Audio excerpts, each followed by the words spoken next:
ጸሎት በሰይጣን ዘንድ ጦር ነው። የራሳችንን አባቶች ታሪክ መያዝ አለብን። የሮናልዶንና የሜሲን ብቻ አይደለም። መቼም የጫማውን ቁጥር ሁሉ እናውቀዋለን አይደለም? የሜሲ ክርስቲያን የአባቶቹን የቅዱሳኑን ስማቸውን፣ አድራሻቸውን፣ የተወለዱበትን፣ ተአምራት የሰሩበትን፣ ገድል የፈጸሙበትን፣ ያረፉበትን፣ ቃል ኪዳን የተቀበሉበትን ቆጥሮ ይይዛል። ምክንያቱም የኛ የዘላለም ዘመዶቻችን ቅዱሳን ናቸው። አባ ጊዮርጊስ የተወለዱት በ1357 ጥቅምት 3 ቀን ነው። አባታቸው ሕዝበ ጽዮን ይባላሉ። እናታቸው እምነ ጽዮን ይባላሉ። ልጆች አልነበሯቸውምና ተስለው ለቅዱስ ጊዮርጊስ ልጅ ብትሰጠኝ ስሙን በአንተ ስም እጠራዋለሁ፣ ያንተ ዝክር ማድረግ ያደርገዋለሁ፣ እንዳንተ ሰማዕት የእውነት ተጋዳይ እንዲሆን አደርገዋለሁ ብላ እናትየዋ እምነ ጽዮን ተሳሉ። በስለታቸው መሰረት እግዚአብሔር ልጅ ሰጣቸው። ስሙን እንደ ተሳሉት ጊዮርጊስ አሉት። ማረና አብም ስንጸልይ የእመቤታችንን ውዳሴም ስንጸልይ ሰዓታትም ስንቆም መልክአ ሕማማትም ስንቆም የሐዋርያትንም ማህሌት ስንቆም ሁሉም ላይ ስንቆም የአባ ጊዮርጊስ ስራ ሁል ጊዜ ከኛ ጋር አለ። በቃል ኪዳናቸው ታላቋን ያከበሯትን ሀገር ሐዘና ስምኢ ወብካያ ለሀገሪትነ ኢትዮጵያ ብሎ የደረሱት አባ ጊዮርጊስ ናቸው። ሐዘኗን ስሚ እንባዋንም አብሺ ኢትዮጵያን አደራ ብለው ነው የጸለዩት አባ ጊዮርጊስ። ጸሎታቸውና በረከታቸው አገራችንን ይጠብቅልን። አባ ጊዮርጊስ ማን ናቸው? አባ ጊዮርጊስ ምን ሰሩ? አባ ጊዮርጊስ መቼ ነበሩ? የሚለውን በጣም ባጭሩ እንግዲህ በእሳቸው ቃል ኪዳን በታላቁ አባት ለእሳቸው ብዙ ቃል ኪዳን ተገብቷል እና ከዚያ ጀምረን እግዚአብሔር እንደፈቀደ እንተርካለን። መሐረና አብ የምንለውን ጸሎት የደረሱት ማለት ናቸው። መሐረና አብ ዓርብ ዓርብ እንጸልይ፣ አብ ሆይ ማረን፣ ወልድ ሆይ ማረን፣ መንፈስ ቅዱስ ሆይ ማረን፣ እንደው ሳትመራመረን ማረን ማረን ብሎ የጸለዩ አባት ማለት ናቸው እና ያ በሰዓታት ጸሎታቸው የደረሱት አባቶቻችን ሁሉ ጊዜ ሌሊት እኛ ተኝተን እነሱ የሚጸልዩልን አባቶች አሉ። ታውቃላችሁ? ትደግፏቸዋላችሁ? ትሰሟቸዋላችሁ? እኛ ተኝተን እነሱ የሚጸልዩልን እነሱ አባቶች የሚጸልዩት ጸሎት ነው። መሐረና አብ ስለ ሀገር፣ ስለ ሕዝብ፣ ስለ ዓለም ሁሉ፣ ስለ ሰው ልጅ ሁሉ የሚጸለይ በጣም ጥልቅ የሆነ የምህላ ጸሎት ነው። እሱን የደረሱልን አባት ናቸውና መሐረና አብን ስንጸልይ የእግዚአብሔር ምሕረት ብቻ ሳይሆን የጻድቁንም ቃል ኪዳን እናገኛለን። አባ ጊዮርጊስ ብዙ ድርሰት ደርሰዋል። ከ40 በላይ ድርሰቶች ደርሰዋል። አርጋኖን በምትባል ጸሎታቸው አንዲት በጣም አስገራሚ ቃል ተናግረዋል። ጸሎትን ክርስቲያኖች እንዳያቋርጡ። ጸሎት ትእዛዝ ነው። እስመ ጸሎት ሐጽ ውእቱ በኀበ ሰይጣን፣ ጸሎት በሰይጣን ዘንድ ጦር ነው ብለዋል። ምን ብለዋል? ጸሎት በሰይጣን ዘንድ ጦር ነው። የሚጸልይ ክርስቲያን ሁል ጊዜ ሰይጣንን እንደገደለ ነው። ምክንያቱም ጸሎት ስንጀምር እሳቸው የደረሱት ነው። ይሄን ምን ብለን ነው የምንጀምረው? በስመ አብ ወወልድ ወመንፈስ ቅዱስ አሃዱ አምላክ በቅድስት ሥላሴ። አባ ጊዮርጊስ ጸሎት ነው ይሄ ሁል ጊዜ የምንጸልየው። እንዘ አአምን ወእትመሐፀን። ከዚያ ምን አሉ? እክህደከ ሰይጣን። ክርስቲያን ሥላሴን አምኖ ማንን መርገም አለበት? አዎ ሰይጣንን የማይረግም ሰይጣንን የማይቃወም ክርስቲያን አይደለም። ስለዚህ በሥላሴ አምናለሁ አሉ፣ ሰይጣንን እክድሃለሁ።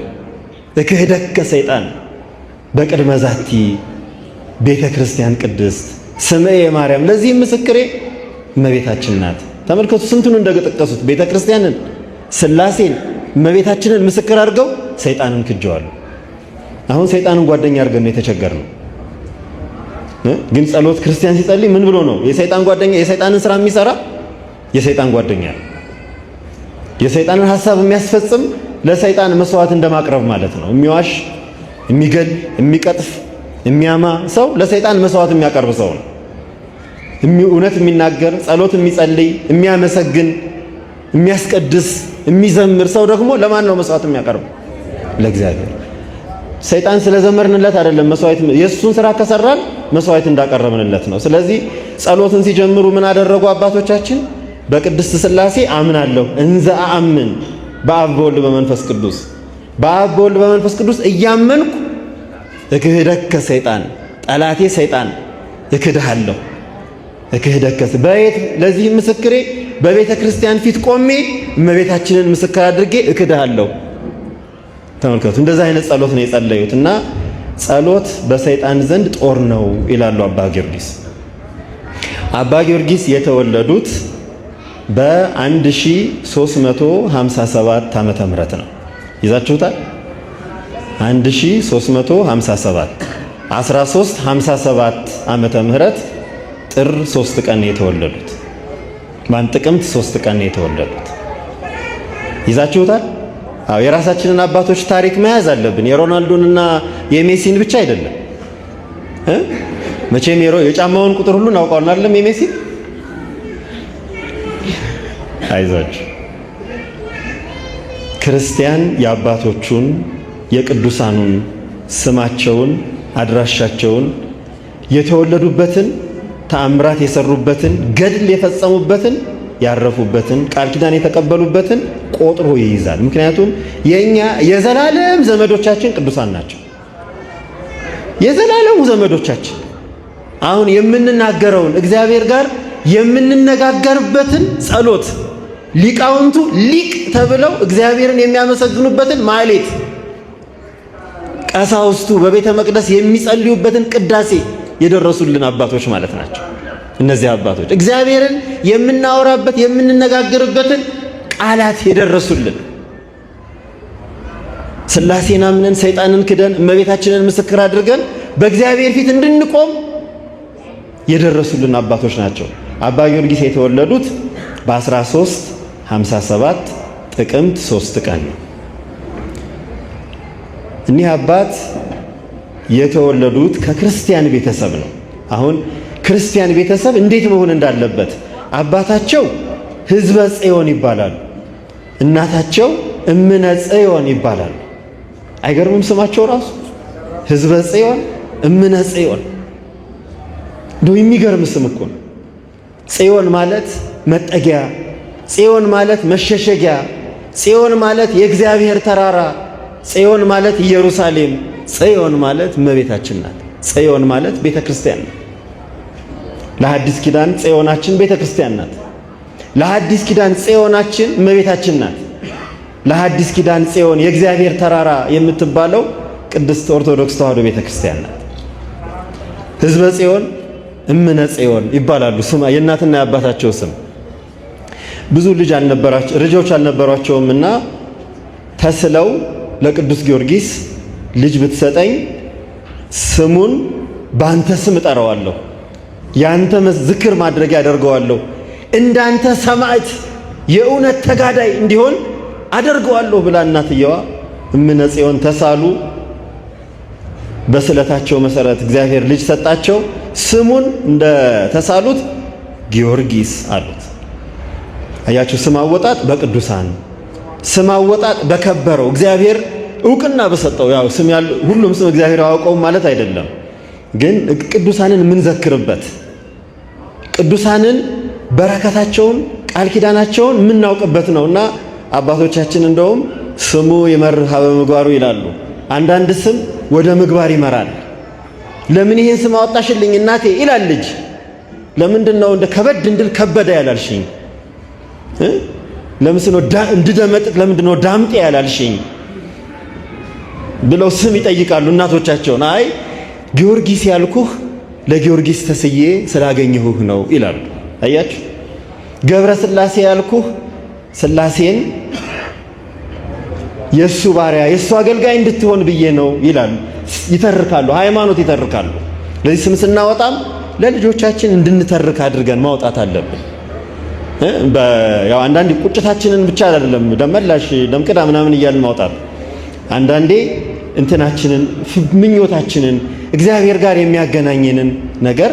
አሁን ያዕቆብ ለልጆቹ ስም ሲያወጡ ሚስቶቹ እግዚአብሔርን እንዲህ አድርግልኝ ብየው ይሄን አድርጎልኛልና ይሄንን አልኩት እያሉ ነው የሚያወጡት።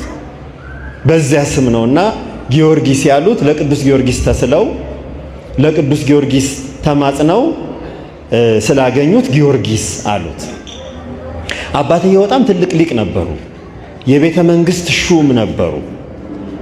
ህዝብና መንግስትን የሚያገለግሉ በቤተ መንግስት ባለች ቤተ መቅደስ ካህን ሆነው የሚቀድሱ፣ የንጉሥ ደግሞ መልካም አማካሪ፣ ጥሩ አማካሪ፣ ደግ ነገር ድሃ እንዳይበደል፣ ሀገር እንዳይጠፋ፣ ሰው እንዳይከፋፈል የሚያማክሩ ጥሩ አማካሪ ነበሩ። ድንቅ የተደነቁ ሊቅ ነበሩ። ህዝበ ጽዮን ልጃቸው ጊዜ ባጡ ጊዜ እቤታቸው ያስተምሩታል። በጥሩ ትምህርት አስተምረው፣ በተለይ እንግዲህ ካህናት አባቶች፣ የቤተ ክርስቲያን አገልጋይ፣ ሰንበት ትምህርት ቤት ውስጥ የምታገለግሉ፣ ያገልግላችሁ በኋላ ደግሞ በቤተ መቅደስ አሁንም የምታስቀድሱ ልጆች ከእግዚአብሔር ቤት እንዳይወጡ አድርጎ ማስተማር ቀላል አይደለም። እንደ አባ ጊዮርጊስ ያሉ ልጆች ይሰጣል። ቀላል እንዳይመስላችሁ። እኒያ እናት እኒህ አባት ልጃቸውን አስተምረው ድቁና አሰጥተው ከዚህ በኋላ ግን እንደው እኔ የቤተ መንግስቱም የቤተ ክርስቲያኑም አገልግሎት አላደረሰኝምና ብለው በዘመኑ ድንቅ የሆነ ትምህርት ቤት ይላሉ ገድላቸው ሊቃውንቱ የሚያስገርሙ የነበሩ ደብረ ሐይቅ የምትባል አቃቤ ሰዓት ሰረቀ ብርሃን የሚባሉ መምህር ጋር ወስደው እንዲማሩ አደረጓቸው። እዚያ ትምህርት ቤት አስገቧቸው። ትልቅ ትምህርት ቤት ለልጆቻችን ትልቅ ልብስ፣ ትልቅ ጫማ አይደለም፣ ትልቅ ትምህርት ማስተማር። ጥሩ ትምህርት፣ ጥሩ ልብስ፣ ጥሩ ምግብ መጥፎ አይደለም። ግን የበለጠ መጠንቀቅ ያለብን ጥሩ መምህር ጋር ጥሩ ትምህርት እንዲማሩ። የፈለገ ነገር አውጥተን ልጅ ማሳደግ ትልቅ ፕሮጀክት ነው። የእግዚአብሔር ቤተሰቦች ልጆችን ማሳደግ የነገን ትውልድ የነገን ሀገር መገንባት ነውና አባትየው ከሩቅ አገር ወስደው ሐይቅ እስጢፋኖስ የሚባል ቦታ አቃቤ ሰዓት ሰረቀ ብርሃን የሚባሉ መምህር እዚያ ወስደው አስተምርልኝ፣ አደራ ይህንን ልጅ አስተምርልኝ ብለው ሰጡ። ግን እኮ የቤተ መንግስት ሰው ናቸው። ልጃቸውን የት ነበር ማስተማር ያለባቸው? ቤተ መንግስት አስተምረው የንጉሱ አገልጋይ እንዲሆን ማድረግ አልነበረባቸው? የቤተ መንግስት ሹም፣ ትልቅ ሹም። ግን ያን አላደረጉ። የቤተ ክርስቲያን አገልጋይ እንዲሆን ገዳም ወስደው ሰጡ። ትልቁ ገዳም ሐይቅ እስጢፋኖስ ወስደው እዚያ እንዲማር ጠየቁ። አባ ጊዮርጊስ ግን አንድ ጉዳይ ተፈጠረ። እንግዲህ እንዳታሟቸው፣ ትልቅ አባት ናቸው። አባታቸው ለትምህርት ሲልኳቸው እኒህ አባት ምን ደስ አላቸው መሰላቸው? ገዳም ገብተው የመነኮሳት ሕይወት አስደሰታቸው። መነኮሳቱ ውሃ ሲቀዱ፣ እንጨት ሲሰብሩ፣ ሲጸልዩ፣ ሲያገለግሉ ደስ አላቸውና ትምህርታቸውን ተወት እያደረጉ ወደ አገልግሎት፣ ትምህርታቸውን ተወት እያደረጉ ወደ አባቶች ሕይወት፣ የመነኮሳትን ሕይወት መቀላቀል ፈለጉ። በዚህ ጊዜ ከትምህርት ምን ሆኑ?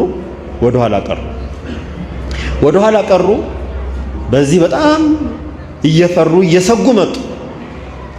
ከዚያ በጣም ወደ ኋላ መቅረታቸው ሲታወሳቸው ወዴት ሄዱ መሰላችሁ? ወደ እመቤታችን፣ ያቺ ምስክሬ ወደሚሏት፣ ሁልጊዜ እኔ እያሉ ወደሚጠሯት፣ እንደው ካላንቺ በቀር ምንም የለኝም ወደሚሏት ወደ እመቤታችን ሄዱና ስዕሏ ፊት ቆመው ጸሎት ጀመሩ። መቼ?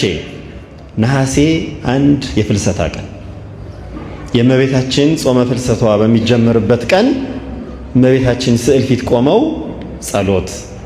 እመቤቴ አባቴ ያመጣኝ ለትምህርት፣ እኔ እንደሆን እናቴ የምትመኝልኝ ሰማዕት፣ የክርስቶስ ምስክር፣ መናፍቃንን እማሳፍር፣ ከሃዲዎችን እማሳፍር፣ ምእመናንን እማስደስት፣ እግዚአብሔርን የማገለግል የክርስቶስ ምስክር እንደሆን ነው ስለት የተገባው። ግን ከትምህርት ወደ ኋላ ቀረው። እባክሽ እርጂኝ፣ እንድማር መልካሙን ዕውቀት እንድገበይ እርጂኝ። በሁሉም ነገር እግዚአብሔርን መለመን አለብን። በሁሉም ነገር ጠንካራ ነን ብለን በምናስብበት ሁሉ ሳይቀር፣ እንደው በጣም ጎበዝ ነን በምንልበት ሁሉ ሳይቀር እግዚአብሔርን መለመን አለብን። በዚያ በኦሪት ዘዳግም ምዕራፍ 8 ቁጥር 28 ላይ እግዚአብሔር ከሱ ፊት ቆመህ ሁሉንም በእኔ ኃይል አደረግኩት አትበል ይላል።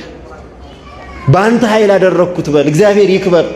እኔ በምሰራው፣ እኔ በምሮጠው፣ እኔ ከፍ ዝቅ በምለው እግዚአብሔር ይክበር በል ይላል እና እመቤታችንን እባክሽ እንድማር እርጂኝ ብለው 14 ቀን እየወደቁ እየተነሱ እየጸለዩ ሱባኤ ገብተው ተማጸኑ።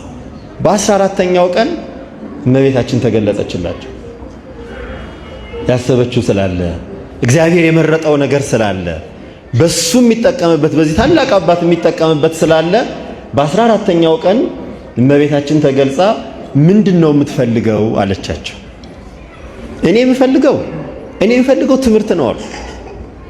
አባቴ ቤተ መንግስት የንጉሱ የታላቁ ንጉስ መስቀለ ክርስቶስን ከእስክንድርያ ያስመጡት የታላቁ ንጉስ የአፄ ዳዊት አገልጋይ ነው፣ ሹም ነው፣ የዳዊት አማካሪ ነው።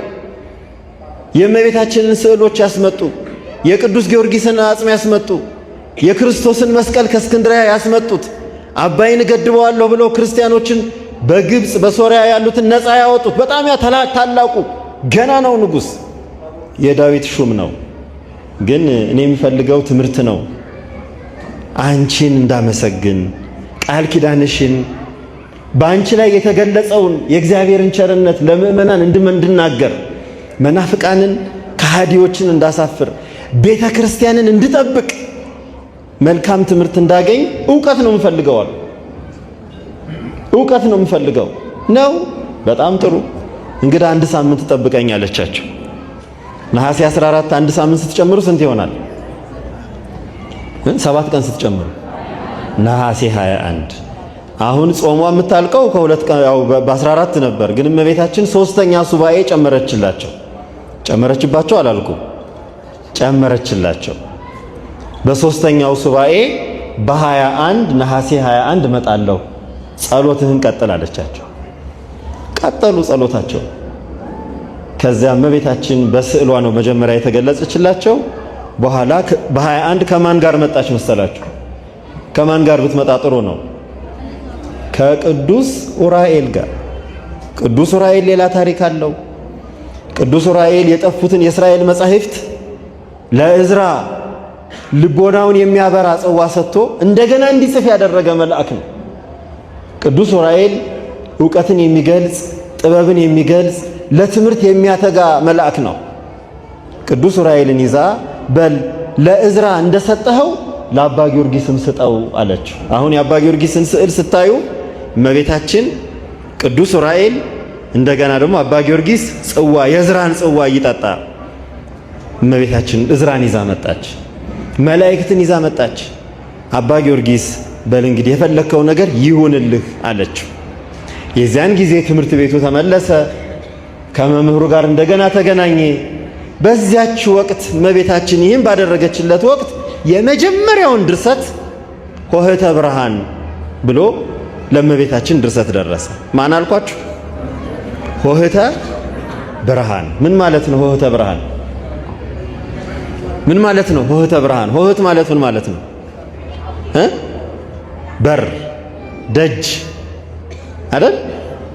ደጁ ማለት ነው። የብርሃን ደጅ፣ የብርሃን መግቢያ፣ የብርሃን አደባባይ ብሎ እመቤታችንን በሳምንቱ በሰባቱ ቀናት የምትመሰገንበትን ሆህተ ብርሃን ብሎ ደረሰ የመጀመሪያው። ለዚህ አባ ጊዮርጊስ ጥሩ ተማሪ ነበሩ። አሁን አንድ ነገር አገኘን። ምን ሆኑ? ጥሩ ደራሲ ድርሰት ጀመሩ። ወደ መምህራቸው ተመለሱ። ከአቃቤ ሰዓት ሰረቀ ብርሃን መጻሕፍተ ሐዲሳትን መጻሕፍተ ብሉያትን በትርጓሜያቸው ተማሩ። አላቆሙም። እንደገና ከዚያው ከደብረ ሐይቅ ደግሞ አለፍ ብሎ ደብረ እግዚአብሔር የሚባል ትልቅ ደብረ ነበር። መቼም የግራኝ የሚባል ሰው ያላጠፋው የለም። ደብረ እግዚአብሔር የሚባል ቦታ ነበር። የእግዚአብሔር ተራራ የሚባል ቦታ አለ። እዚያ የነበሩ ደግሞ የዜማ መምህር ነበሩ። የቅዱስ ያሬድን ደግሞ ዜማ ተማሩ። መጽሐፍ፣ ዜማ በቃ ከዚያ በኋላ ማን ይችላቸው? አባ ጊዮርጊስ ተምረው ሲጨርሱ ወደ ሀገራቸው ተመለሱ። ትምህርት ቤት አቋቋሙና አሁን ጥሩ ተማሪ ከሆነ ሰው ጥሩ መምህር መሆን ይችላል። ትምህርት ቤት መሰረቱ። ትምህርት ቤት መስርተው የብዙ ደቀ መዛሙርት መምህር ሆኑ። ማስተማር ጀመሩ። ያስተማሯቸው ተማሪዎች ውስጥ 5ቱ ተማሪዎች በተከታታይ ነገስታት ሆኑ። አይገርማችሁ? 5 ተማሪዎች በአንድ ጊዜ በተከታታይ ነገስታት ሆኑ። ይስሐቅ፣ እንድርያስ፣ ቴዎድሮስ፣ እሌኒ፣ ዘርዓ ያዕቆብ ይባላሉ። አጼ ዘርዓ ያዕቆብ የምንላቸው ትልቁ ንጉስ፣ ገናናው ንጉስ በዓለም ላይ ሁሉ በዚያ ዘመን የዛሬ 600 ዓመት ስማቸው በዓለም የታወቀ አስገራሚ ንጉስ የአባ ጊዮርጊስ ተማሪ ነበሩ። አጼ ይስሐቅ፣ አጼ እንድርያስ፣ አጼ ቴዎድሮስ ቀዳማዊ፣ አሁን በኋላ የመጡትን ቴዎድሮስ ዳግማዊ ነው አይደል? ቴዎድሮስ ቀዳማዊ፣ እሌኒ የሚባሉ ነገስታት የአባ ጊዮርጊስ ተማሪዎች ናቸው። ሌሎቹ በጣም ብዙ ተማሪዎች አፈሩ። በጣም ብዙ የሚደርሱ የሚጽፉ የሚሰብኩ ተማሪዎችን አፈሩ። ለዚህ አባ ጊዮርጊስ ከጥሩ ተማሪነት ወደ ጥሩ መምህርነት ተሻገሩ። ጉባኤ ዘርግተው ዛሬ አባቶቻችን አብነት ትምህርት ቤት ላይ ቅኔውን፣ ዜማውን፣ ትርጓሜውን ወይም ደግሞ ቅዳሴውን እንደሚያስተምሩት አባ ጊዮርጊስ ጉባኤ ዘርግተው በዚህ በኩል መጽሐፍ ያስተምራሉ፣ በዚህ በኩል ቅዳሴ ያስተምራሉ፣ በዚህ በኩል ዜማ ያስተምራሉ። ከቅዱስ ያሬድ በኋላ 8ኛው ትልቅ የዜማ መምህር ተባሉ። በዜማ የሰሩትን እናነሳለን በኋላ። መምህር ሆኑ። ያችሁ ጥሩ መማር፣ ልጆችን በጥሩ ትምህርት ማስተማር፣ ጥሩ መምህራን፣ ጥሩ ሰብዕና ያላቸው ሰዎች እንዲሆኑ ያደርጋል። እነዚያ መምህራን ደግሞ ነገስታት እንዲያወጡ ይሆናል። እነዚያ መምህራን ጠቢባን እንዲያወጡ ይሆናል። እነዚያ መምህራን የሚዘምሩ የሚደርሱ ሊቃውንትን እንዲያወጡ ይሆናል። አባ ጊዮርጊስ መምህር ሆኑ፣ ማስተማር ጀመሩ። ያስተማሩባት ቦታ ያስተማሩባት ገዳማቸው ደብረ ባህሪ ትባላለች። ደብረ እንቁ ያለባት የምታበራ ማለት ነው። ደብረ ባህሪ ተባለች። እምኩሎን ካላአቲሃ ሶባ ፈድፈደት ግርማ ደብረ ባህሪ ሰማይዋ ስማ ይላል። በቃ ግርማዋ ያማረ አስደናቂ የሆነች ደብር ትምህርት ቤት መሰረቱ። በዚህ አላቆሙም። አባ ጊዮርጊስ እዚያ ትምህርት ቤት እያስተማሩ እያለ እየመከሩ እያለ ንጉሱ ወደዷቸው። አጼ ዳዊት፣ ያ ትልቁ ዳዊት ገናናው ንጉስ፣ ከዚያ ለልጃቸው ሊድሯቸው ፈለጉ።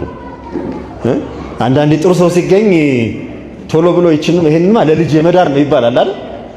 ለልጃቸው ይሄን ነገር ምስጢር ሲሰሙ አባ ጊዮርጊስ ቶሎ ብለው ከትምህርት ቤታቸው ወጡና ምንኩስናን ቆብ አድርገው መነኮሱ። አባ ጊዮርጊስ መጀመሪያ ደብረ ሊባኖስ መጡ። ከዚያ በኋላ አባ በጸሎተ ሚካኤል የሚባሉ በጣም ትልቅ በአፄ አምደ ጽዮን ዘመን የነበሩ የእነ አቡነ ተክለ ሃይማኖት ሁሉ መምህር የነበሩ አቡነ ተክለ ሃይማኖት መጀመሪያ ገዳማቸው የገቡበት አባ በጸሎተ ሚካኤል ዘደብረ ጎል ይባላል።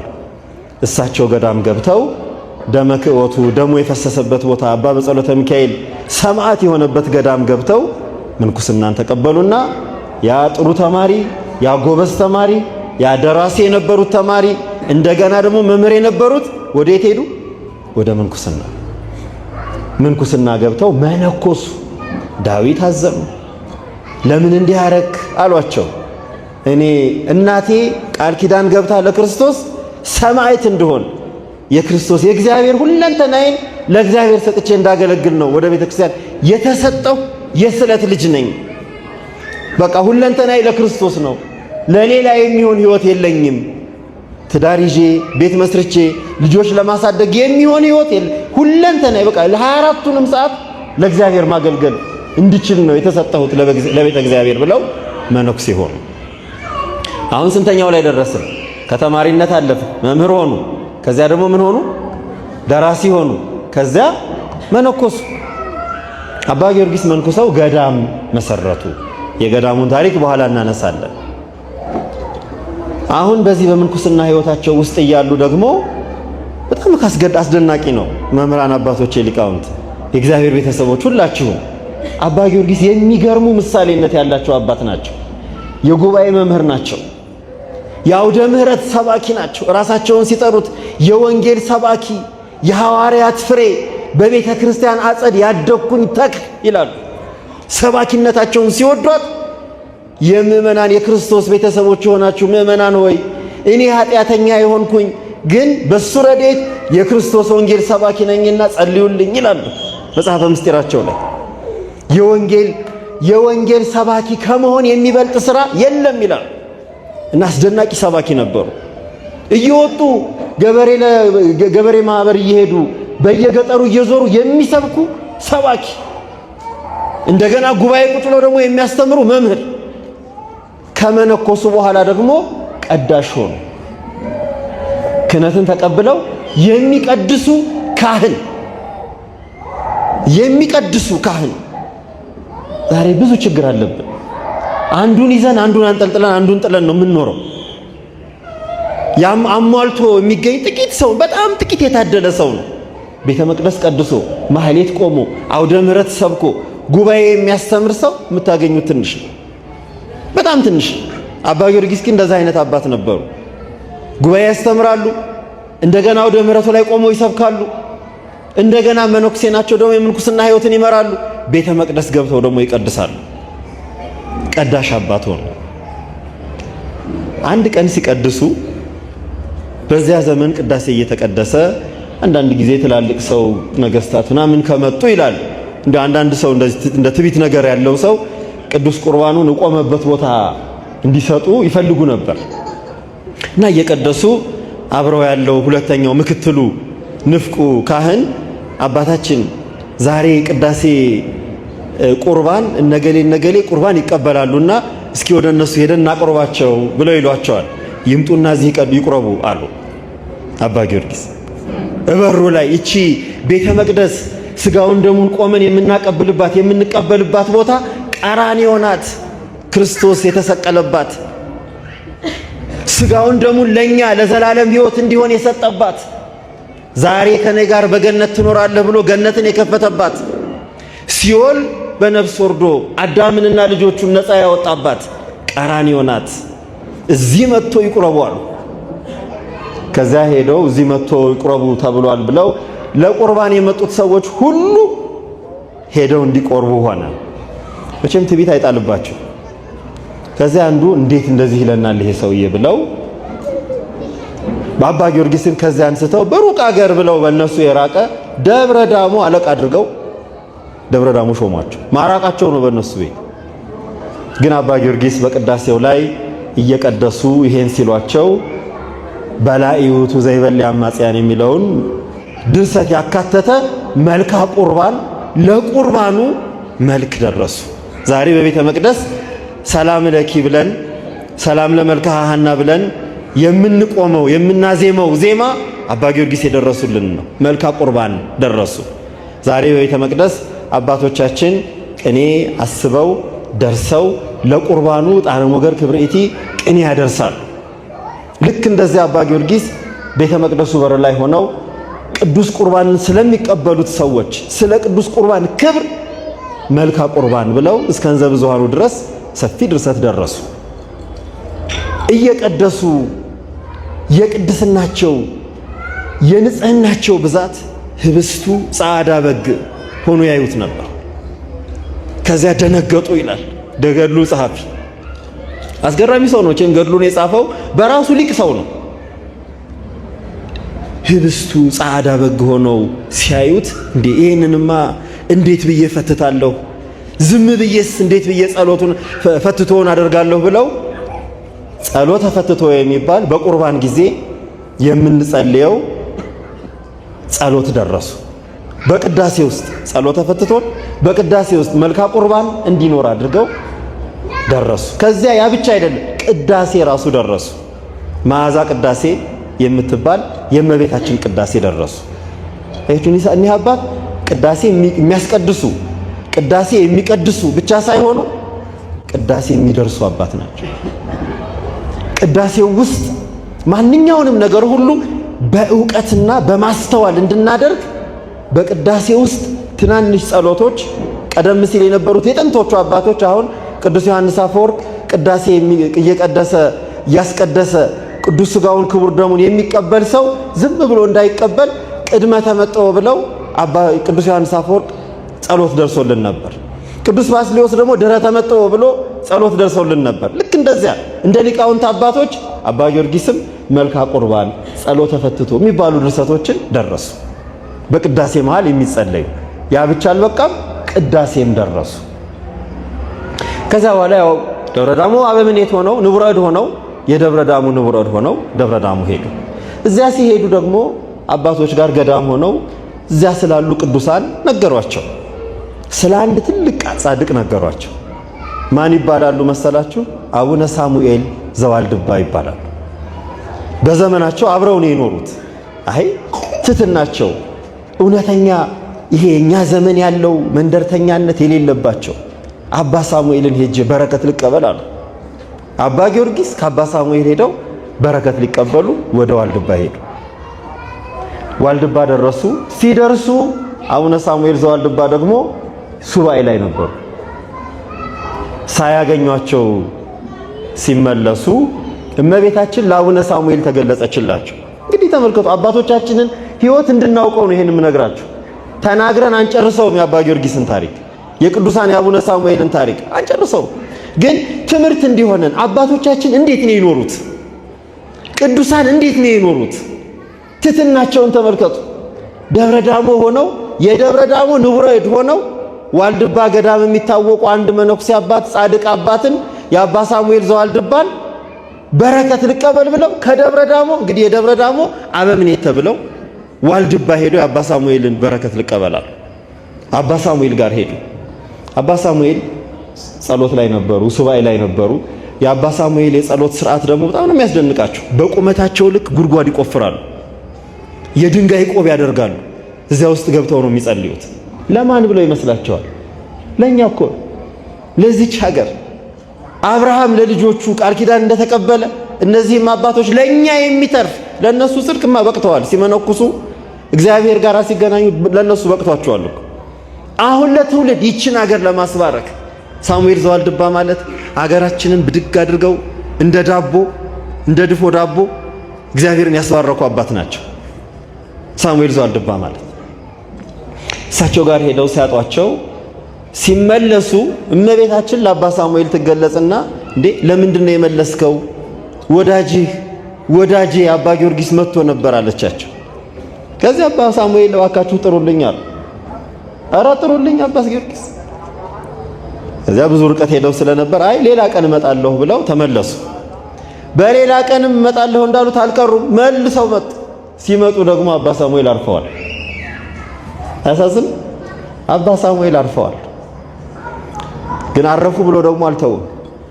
እስኪ መቃብሩን አሳዩኝ አሉ አባ ጊዮርጊስ። አባ ሳሙኤል መቃብር ላይ ሄዱ።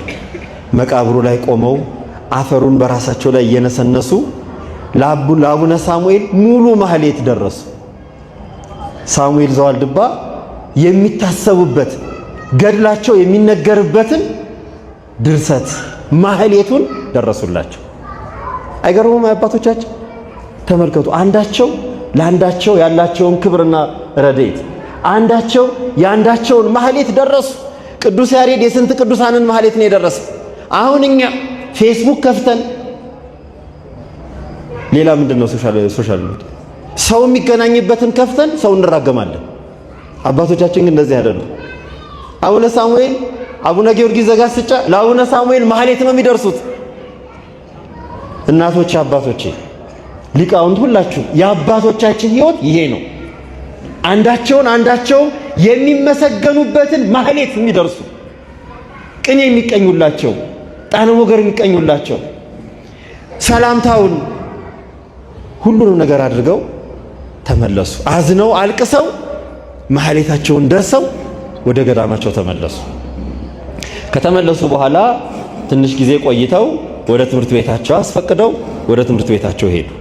ትምህርት ቤታቸው ከሄዱ በኋላ ነው እንግዲህ ከዛ ቀጥሎ ያሉትን ብዙ ድርሰቶች የደረሱት። የድርሰቶቻቸውን አደራረስ የአንድ ሶስቱን ልንገራቸው። ካስተማሯቸው ደቀ መዛሙርት አንዱ ቴዎድሮስ ነገሰ። በነገሰ ጊዜ መናፍቃን ቴዎድሮስን ሃይማኖትህ ምንድነው ብለው ጠየቁት። ቴዎድሮስም ይሄንንማ የሚጽፍልኝ መምህሬ ነው ብሎ ወደ አባ ጊዮርጊስ መጡና እስኪ ሃይማኖቴን ለሰው የምገልጽበት ድርሰት ድረስልኝ አሏቸው። መምህራቸውን ንጉሱ መምህራቸውን። ከዚያ ዝውቱ ፍካሬ ሃይማኖት ብለው ፍካሬ ሃይማኖት የምትባል ድርሰት ደረሱላቸው። ለተማሪዎቻቸው ሃይማኖታቸውን የሚገልጹበት ሃይማኖታቸውን የሚናገሩበት ማለት ነው። ከዕለታት በአንድ ቀን እመቤታችንን ማመስገን ፈለጉ ይላል ደራሲው። ይሄ ገድላቸውን የሚጽፈው ሰውዬ እመቤታችንን ማመስገን ፈለጉና ድርሰት ጀመሩ። ከዚያ ደርሰው ጽፈው ብዙ ጽፈው ማታ ደክሟቸው ሲተኙ ጠዋት ሲነቁ የደረሱት በሙሉ ጠፍቷል፣ ተደምስሷል። ደነገጡ። የሚቀጥለው ቀን እያስታወሱ እንደገና ጻፉት። ከዛ እንደገና እንቅልፋቸው አሸንፏቸው መልሰው ሲነቁ አሁንም ጠፍቷል። ከዚያ ምን ሆኖ ነው ይሄን ነገር እመቤታችን አልፈቀደችም ብለው እንደ ህመምም ያዛቸውና እመቤታችንን መጠየቅ ጀመሩ። እመቤታችን ለምን ትወጠንከ ጽሒፈ መጽሐፍ ዘእንበለ ትስአለኒ፣ ለምንድን ነው እኔን ሳትጠይቅ መጽሐፍ መድረስ የጀመርከው ብላ ያው የጀመርከው መጽሐፍ ብላ አርጋኖን የተባለውን መጽሐፍ እንዲጽፍ ፈቀደችላቸው። አርጋኖነ ውዳሴ፣ መሰንቆ መዝሙር፣ እንዚራ ስብሐት ብለው 3 መጽሐፍ ለእመቤታችን ደረሱ። አርጋኖነ ውዳሴ፣ እንዚራ ስብሐት፣ መሰንቆ መዝሙር።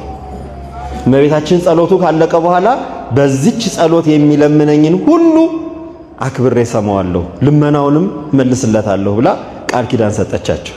ይቺ አርጋኖን የምትባለው መጽሐፋቸው ማለት ነው። ከዕለታት በአንድ ቀን ደግሞ ሌሊት ቤተክርስቲያን መሄድ ደስ አላቸው። ሌሊት ቤተክርስቲያን እንሂድ ብለው ተማሪዎቻቸውን ቀስቅሰው መሄድ ጀመሩ ይላል። እየሄዱ እያለ ድንገት መሃል ላይ እያሰቡ አንድ መጽሐፍ መጣላቸው። ለምንድን ነው መናፍቃን ቤተክርስቲያንን ሲሰድቡ የሚኖሩት? ለምንድን ነው መናፍቃን ክርስቶስን ሲሰድቡ የሚኖሩት? ለምንድን ነው መናፍቃን ሥላሴን ሲሰድቡ የሚኖሩት? ለምንድን ነው ከሃዲ መናፍቃን ቅዱሳንን ሲሰድቡ የሚኖሩት አሉና ተመልሰው ቤተክርስቲያኗን ተሳልመው ተመለሱና 5 ጸሐፊ ጠሯል። 5 ጸሐፊ ብራና የሚጽፍ 5 ደግሞ መብራት የሚይዝ። ከዛ በኋላ ለ5ቱም ጸሐፊ ድርሰት መንገር ጀመሩ። በ5 ጸሐፊ ያለ ማቋረጥ ሲጽፉ እየዋሉ ሲጽፉ እያደሩ ብርሃን እያበሩ ቀን በብርሃን ቀን በፀሐይ ሌሊት በብርሃን ሲጽፉ አድረው ከብዙ ቀን በኋላ የጻፉትን ሁሉ ሲገጣጥሙት በጣም ትልቅ መጽሐፍ ሆነ። ያ መጽሐፍ መጽሐፈ ምስጢር ተባለ።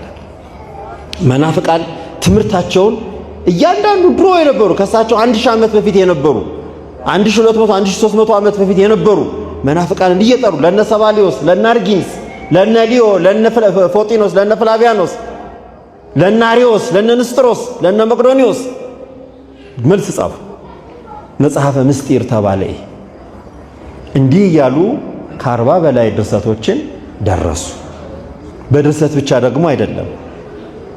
ከትላንት ወዲያ ምንድነው ያከበርነው? ጴጥሮስ ወጳውሎስን አይደለም? ሐምሌ 5 ቀን የጴጥሮስ የጳውሎስ ዝክር ስንክሳሩ ሲነበብ ቤተ መቅደስ ሆኖ ሰሙ ይላል። ሰሙ። ከዚያ ትንሽ ድካም ነበረባቸውና ወደ ቤታቸው ሄደው መቼም መተኛት አይደለም። አባቶቻችን እንደዚህ እንደኛ ዝርግት ብለው አይተኙም። ደገፍ ብለው ነው የሚተኙት፣ ምሰሶውን ወይም ግድግዳውን። በዚያ ደገፍ ብለው እያለ በሰመመን ቅዱስ ጴጥሮስና ቅዱስ ጳውሎስ ልክ አሁን ስዕሉ ላይ እንደምናየው ቅዱስ ጴጥሮስ የመንግስተ ሰማያትን ቁልፍ እሰጥሃለሁ እንዳለው ቁልፉን ይዞ፣ ቅዱስ ጳውሎስ ደግሞ ከመስቀሉ በላይ ያለ ትምክህት ከኔ ይራቅ ብሎ መስቀሉን ይዞ አዩአቸው። ከዚያ በኋላ ደግሞ ሐዋርያት ሌሎቹንም ሐዋርያት ተመለከቱ። ለሐዋርያትማ ማህሌት ካልደረስኩ አሉ። ሐምሌ 5 የሚቆመውን ውዳሴ ሐዋርያት ብለው ማህሌቱንና የሐዋርያት ምስጋና ደረሱ። መጽሐፍ ወንጌልን ሲያስተምሩ ጌታችን አንድ ቃል ሲናገር ሰሙት። በወንጌል ሳታቋርጡ ጸልዩ ይላል። ምንድነው ቅድም ያልኳችሁ ጸሎት ምንድነው ብያችኋል? ጸሎት በሰይጣን ዘንድ ጦር ነው። ይሄን አርጋኖን ላይ የጻፉት ነው። ጌታችን ደግሞ ሳታቋርጡ ጸልዩ ይላል።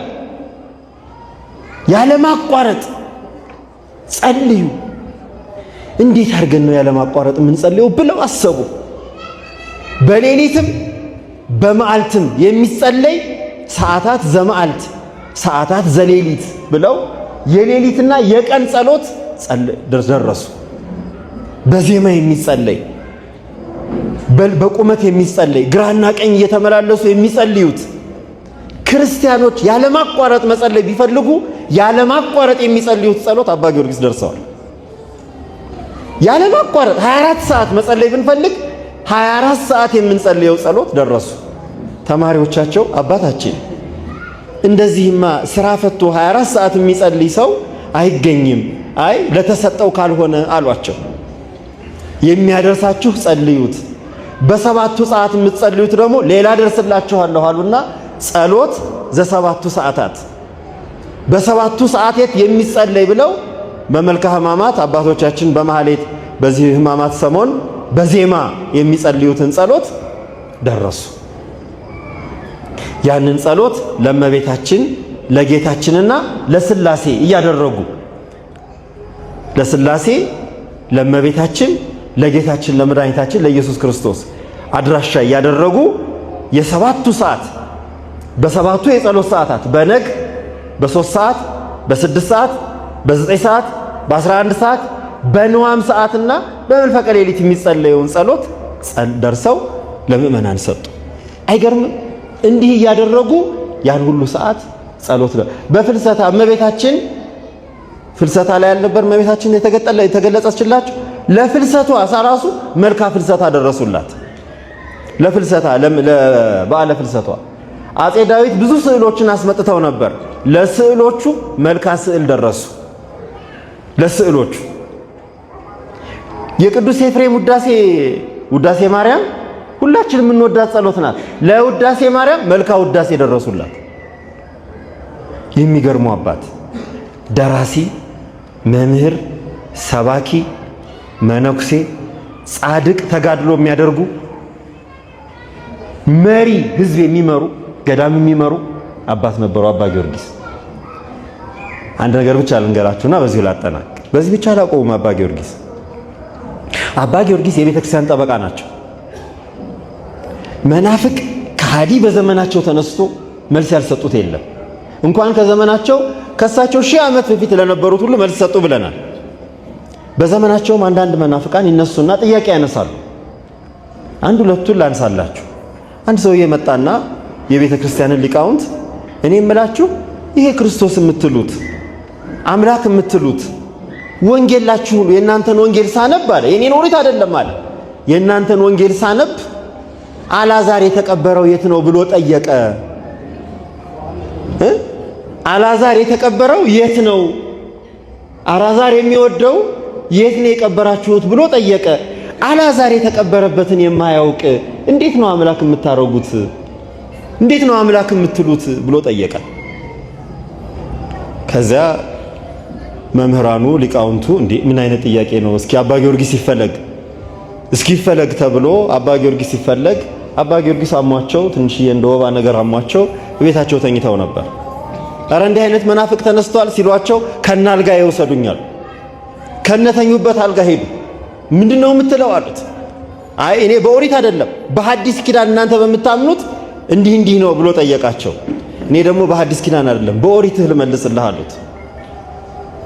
ለመሆኑ አዳም በተሳሳተ ጊዜ ተሳስቶ ባፈረ ጊዜ አፍሮ በተደበቀ ጊዜ አዳም ሆይ የት ነው ያለህ ያለው ማን ነው አሉት። ገብቷቸዋል? አዳም ሆይ የት ነው ያለኸው ብሎ የጠየቀው ማን ነው አሉት። እግዚአብሔር አዳም የተደበቀበትን አያውቅም አሉት። የእግዚአብሔር ልጆች በእግዚአብሔር ፊት በቆሙ ጊዜ አለ ሰይጣንም በመካከላቸው ቆመ። ኢዮብ ነው፣ መጽሐፈ ኢዮብ ምዕራፍ 1 ነው። ሰይጣንም በመካከላቸው ቆመ፣ እግዚአብሔርም ሰይጣንን ከየት መጣህ አለው ይላል። በውኑ ይሄን የጠየቀው ማን ነው አሉት። እግዚአብሔር። ሰይጣን የመጣበትን እግዚአብሔር አያውቅም? መፍራት ጀመረ። ያ ሰው ተንቀጠቀጠ። የማይሆን ሰው ፊት ነው የቆመው። የማይሆን ጥያቄ ነው የጠየቀው። እግዚአብሔር የአብርሃምን ቤት በጎበኘ ጊዜ አብርሃምንም ባገኘው ጊዜ አብርሃምን እግዚአብሔር ሚስትህ ሳራ የት ነች አለው ይላል። በውኑ ሳራ የተቀመጠችበትን ድንኳን እግዚአብሔር ሳያውቅ ቀርቶ ነው አሉት። ሰውየው ላበላም መሆን ጀመረ። ከዚያ በኋላ ንጉሡ ዳዊት ይሰሙ ነበር። በሕዝብ ፊት ልዩነትን የሚያመጣ ምእመናንን የሚያደናግር ሊቃውንትን የሚከፋፍል ተንኮል ያለብህ ሰው ነውና ሞት ይገባሃል አሉት ይላል። አዎ ሰው የሚከፋፍል የእግዚአብሔርን ሕዝብ የሚያጣላ የሚያደናግር የሰይጣን ወገን ነው። እግዚአብሔር አጥብቆ ይጸየፈዋል። መጽሐፈ ምሳሌ እንደነገረን አባ ጊዮርጊስ የቤተ ክርስቲያን ጠበቃ፣ በዘመኑ ለቤተ ክርስቲያን የቆመ ቃዋሚ ያለ ቤተ ክርስቲያን፣ ለቤተ ክርስቲያን የሚቆም ክንዶ የማይታጠፍ ሊቅ ነበሩ። የኒህ አባት በረከት ነው ዛሬ የምንዘክረው። አንድ ቀን አንድ ሰው አባ ጊዮርጊስን በጣም የሚወድ ሰው በጣም የሚወድ እግዚአብሔርን ጥያቄ ጠየቀ። እኔ የምልህ ጌታዬ አንደው አባ ጊዮርጊስን የት አድርገኸዋል ብሎ ጠየቀ። ይሄ ሰውዬ ፈላስፋም ነው፣ ይደነቃል። አባ ጊዮርጊስ ሰዓታቶቻቸው ምናምን ስታይ በጣም ተመራማሪ ሊቅ ናቸው። አሁን ይሄ ስለ ዝናብ በተነጊሜ ረቂቅ ዘያዕቁሮ ለማይ ያርጎም ቀላይ ወያወርዶም ንሃ ሰማይ፣ ይሄ ዝናብ እንዴት እንደሚመጣ ሁሉ መጽሐፋቸው ላይ ተፈላስፈዋል። አሁን እኛ በሳይንስ ወተር ሳይክል ምናምን የተባለ የተማርነውን አባ ጊዮርጊስ የዛሬ 600 ዓመት ነው የሚያውቁት። ዘያስሮ ለእቡይ ወያሊዕሎ ለነዳይ ያረጥብ አለ ምድር ወያይብሳ ለባህር። ይሄ ትምክተኛ ሰው ስለ ስነ ምግባር ሲያስተምሩ ትምክተኛን ሰው እግሩ ላይ ማሰሪያውን ያስቀምጥለታል፣ በትምክቱ ይወድቃል። ትሁት ሰውን ደግሞ ነዳይን ደግሞ ያን ትሁቱን ደግሞ ከፍ ያደርገዋል፣ ምድርን ያረጥባታል፣ ባህርን ያደርቃታል እያሉ ድርሰት የደረሱ አባት ናቸው። የሚገርሙ ተመራማሪ። እኛ በዓይነ ሕሊናችን ለማየት ለማሰብ የሚቸግረንን ነገር ጽርሐ አርያም ማይፈዱ መካነ ትጉሃን አጸዱ ካህናተ ሰማይ ቅውማን ባዕዱ እያሉ ስለ ሰማዩ ምስጢር የሚመራመሩ ናቸው። እኛ ስለማናየው ዘበፃ ይትነከር ወመባረቅት ይትነገር እያሉ የረቂቁን የመባረቅቱን የነፋሳቱን ነገር ሁሉ የሚተርኩ አባት ናቸው። ይሄ ሁሉ የሚያውቅ ሰው ነውና እንደው ሰማየ ሰማያቱን የሚመረምሩ እመቀመቃቱን ተረድተው ለምእመናን የሚያስጠነቅቁ መናፍቃንን የሚገቱ ምእመናንን የሚያንጹ ገዳም መሰረቱ፣ ትምህርት የሚያስተምሩ የሚሰብኩ የሚቀድሱ ማህሌት የሚቆሙ ሰማይኩ ርእሴ ማህሌት ኃይለ ስምከ ይላሉ እመቤታችንን። እኔ ራሴን ለአንቺ ማህሌት አድርጌ ሾምኩ ይላሉ። እንዲህ አይነቱን ሰው የት አደረከው ብለው እግዚአብሔርን ጠየቁ። አዘውትረው ሲጠይቁ አንድ መምህራቸው ወይም ጓደኛቸው ምን ሆነህ ነው እንደዚህ አዘውትረህ የምትጸልየው ብለው ጠየቋቸው። እኔ እንደው አባ ጊዮርጊስ የት እንዳለ ባወቅኩ፣ እንደው እግዚአብሔር ከሞተ በኋላ የት ነው ያከበረው? በል እንግዲህ ሞክር አሏቸው። ከዚያ እግዚአብሔር መልአኩን ልኮ እንዲህ ብሎ ነገራቸው። አባ ጊዮርጊስ እድሜውን ሁሉ ሕይወቱን ሁሉ ሥላሴን ቅዱስ ቅዱስ ቅዱስ እያሉ ሲያመሰግን ሰዓታቱ ላይ የዜማው ብዛት ይገርማቸዋል። 3 ጊዜ ቅዱስ ቅዱስ የሚል የተለየ ዜማ አላቸው። እኛ በምንጸልየው የዘወትር ጸሎት ላይ ቅዱስ ቅዱስ አለ። ቅዱስ ቅዱስ የማይሉበት ቦታ የለም። እግዚአብሔርን ሥላሴን ሲያመልኩ ሲያመሰግኑ የኖሩ አባት፣ እመቤታችንን ሲያከብሩ የኖሩ አባት፣ ቅዱሳንን ሁሉ በየስማቸው ሰአሉ ለነ ቅዱሳን እያሉ በየስማቸው ያከበሩ አባት፣ ከቅዱሳን ሁሉ በላይ ሆነው የሚገርም ካባ ለብሰው የካባው ዘርፍ እንደ አሮን ልብስ ደወል ተደረጎለት ከታች ልብሱ ሲንቀሳቀስ ቅዱስ ቅዱስ የሚል ልብስ ለብሰው በሥላሴ ፊት ከብረዋል አሉት።